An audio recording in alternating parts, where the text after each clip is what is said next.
It looks like Joe Biden is moving into the White House, and if you're wondering what this means for your money, watch this video until the end to find out.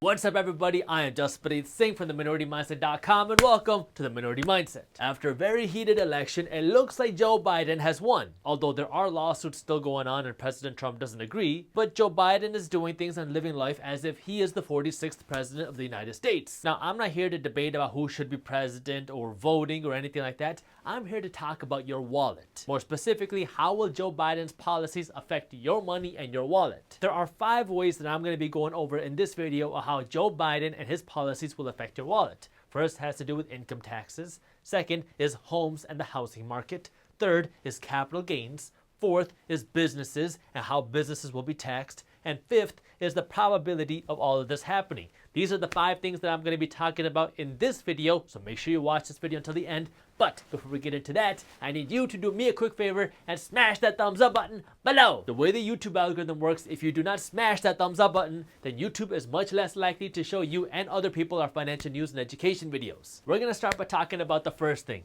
income taxes. How do Joe Biden's policies affect your taxes? So there's a little bit of uncertainty here because Joe Biden says that he's going to only increase taxes on people making over $400,000 a year, while Donald Trump says that Joe Biden is going to increase taxes on everybody. The reason this is so confusing is because Joe Biden keeps saying that he's going to repeal Donald Trump's tax cuts, and Donald Trump's tax cuts cut taxes on pretty much all Americans across the board. So if Joe Biden repeals Donald Trump's tax cuts, that means the taxes for everybody will go up. But at the same time, Joe Biden also says that he's not going to raise taxes on anybody unless they're making over $400,000 a year. To put this in perspective, let's say you make $40,000 a year. Before Donald Trump's tax cuts, your top tax rate on your $40,000 was 25%. This doesn't mean that you're going to pay 25% taxes on all $40,000. This is a marginal tax bracket, which means that for a certain percentage of your income, you're going to pay 25% in taxes. Trump's tax cuts changed this from 25% down to 22%. So again, you're not paying 22% on all $40,000, but the highest marginal tax rate you're going to pay on this $40,000 is 22%. If you're confused by what this means, I'll show you really quickly. Here's how marginal tax rates work under the Trump tax plan. For the first $9,700 of income that you make, you are going to pay 10% in taxes. So whether you make $40,000 or $4 million, the first $9,700 is going to be taxed at 10%. Then after that, between $9,700 and $39,475, you're going to be paying taxes at a rate of 12%. So for every dollar you earn between $9,700 and $39,475, you're going to be paying 12% in taxes for this bracket.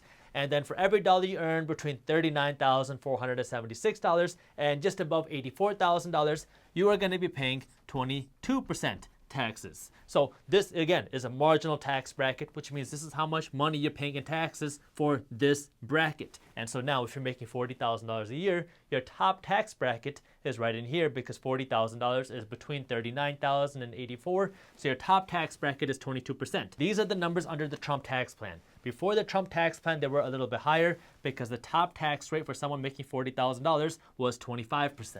If you're one of the high income earners and you're making $4 million a year, the highest top tax rate before the Trump tax cuts was 39.6%. And under the Trump tax cuts, this was brought down to 37%. Again, this does not mean that you're paying 39.6% or 37% on all $4 million.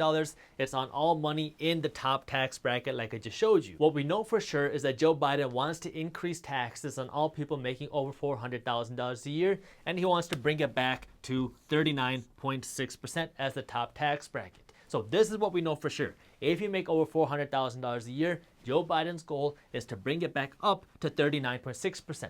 So now if you're making $4 million a year, that means for every dollar you're making over $400,000, you would be paying 39.6%, not 37%.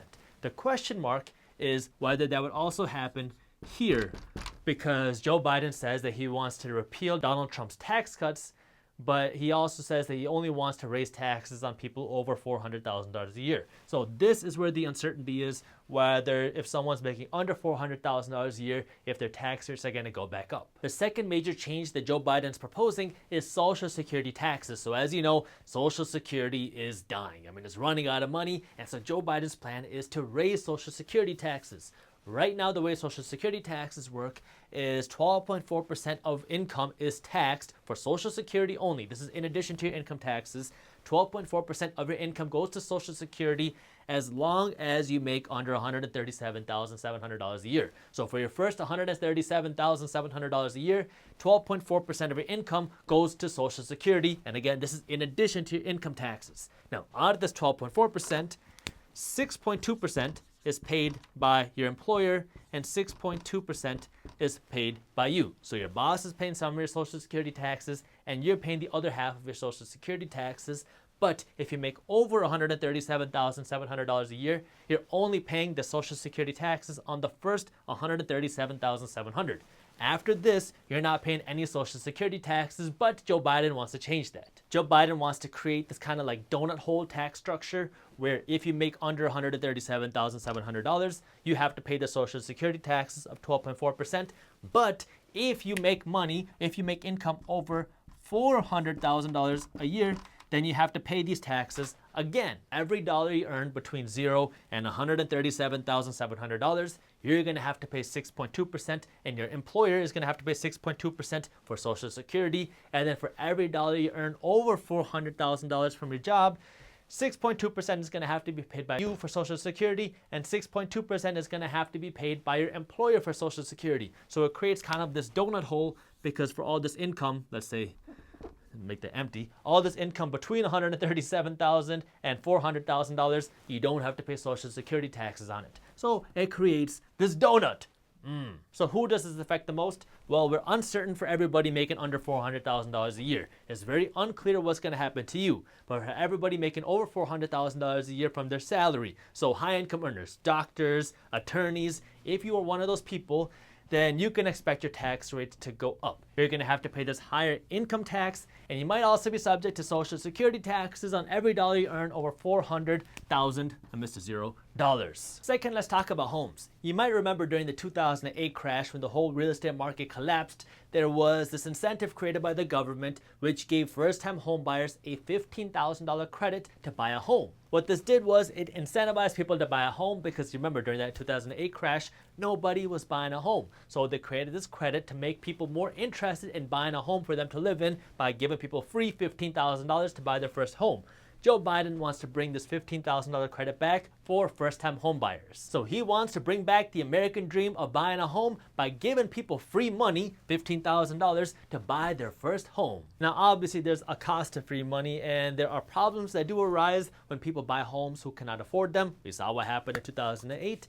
But if you are a real estate investor, or if you're involved in the real estate market, this is definitely something to pay attention to. Third is capital gains taxes. Now, although I am an attorney, I am not your attorney. So if you have specific tax questions, make sure you talk to a tax professional in your area. The way long-term capital gains work is the government wants to incentivize you to invest your money for the long term. So what they do is if you invest your money and you hold your investment for longer than a year, you get favorable tax rates called long-term capital gains rates. And the way it works is if you make between $0 and $40,000 a year and you make this long-term capital gains profit, like you buy a stock and you sell it for a profit after a year, then if you make this much money, your taxes are going to be 0% on your capital gains profits. So to give you an example, if you make $30,000 a year from your job and you bought a stock and 2 years later you sold it for a $5,000 profit, you would pay $0 in capital gains taxes on this stock profit because you held the stock for longer than a year and you are within this bracket, which lets you pay 0% taxes on your long-term capital gains. Again, this is to incentivize people to invest their money for the long term because you get low tax rates on your investment profits. If you make between $40,000 and $441,000, I just rounded these numbers to make them easier, then you're going to pay 15% taxes on your capital gains rates. And if you make more than $441,000 a year, then you're going to be paying 20% taxes on your long-term capital gains. So now if you go out and you sell an investment property or you sell an investment and you make $100 million, or you make $20 million, or you make $100,000, the maximum you'd be paying is 20% on these taxes. Now, let me put a little disclaimer there. If you are a really high income earner, there's another small fee that you'd be paying in taxes, but in general, the highest taxes you'd be paying on your long-term capital gains is 20%. This is why investors love investing their money, because they can grow their money much bigger and pay less money in taxes. You remember what I talked about in the first point, where you'd be paying 30-40% in taxes on income? Well, in investments, the max you'd be paying under these rules is just 20%. Joe Biden wants to change this. Again, there's some uncertainty as to what he wants to do. Some media outlets say that he wants to get rid of capital gains rates completely and just make this like your ordinary tax rates. So instead of looking at these rates, you're going to pay taxes just like you would if you earn this money from a job. But other sources say that he doesn't want to do that. Other sources say that he wants to just change these rates for people who make over $1 million a year. So if we stick with that example, where if you make over $1 million a year, he says that he wants to charge 40% taxes on capital gains for this. So now if you're making $1 or $2 million a year and you sell an investment for $5 million of profit, now instead of paying 20%, you're going to pay double that at 40% taxes. Again, there's no one straightforward answer as to how Joe Biden would treat long-term capital gains taxes, because we've heard different answers in different places, but this kind of gives you an idea. Fourth, let's talk about how businesses will be affected, and I want to start by talking about how you can take advantage of a Joe Biden presidency by investing in the right businesses. From an investment perspective, there are 3 areas that you want to pay attention to in the Joe Biden presidency: infrastructure, green, I'm going to show you what that means in a second, and healthcare. Infrastructure, because Joe Biden talks about how he wants to improve the infrastructure of America. As you already saw, Joe Biden wants to increase taxes in America, and one of the things that he wants to do with this new taxes is improve the infrastructure, which means construction companies could see more business. Now, again, investing has risks. You are never guaranteed to make money when you invest, so always do your own due diligence and never blindly listen to a random guy on YouTube. But these are just things to think about. If Joe Biden does invest a ton of money into infrastructure, construction companies are going to need operating equipment and machinery, so companies like Caterpillar could see more business. Second, let's talk about green, because there's a couple things that I want to talk about when it comes to green. First is green and alternative energy. So this is things like solar power, wind power. You bet that these companies are going to get more investment from the government, because Joe Biden has said that many, many times. So we could see a boom in the green energy business if the government gets behind it more. And the other side of green is, well, cannabis, because Democrats in general are more pro-cannabis. Now, I don't smoke weed and I don't know much about the business, and I don't really like to invest in things that I don't know, but this is something for you to maybe pay attention to. And third, naturally, is healthcare, especially with this health pandemic that we have going on. We're going to see people administer these vaccines, and we're going to see more treatments be created. So chances are there's going to be more money flowing into the healthcare sector. On the flip side of things, Joe Biden also wants to increase taxes on businesses, because right now businesses pay a corporate tax of 21%, and Joe Biden wants to raise this to 28%.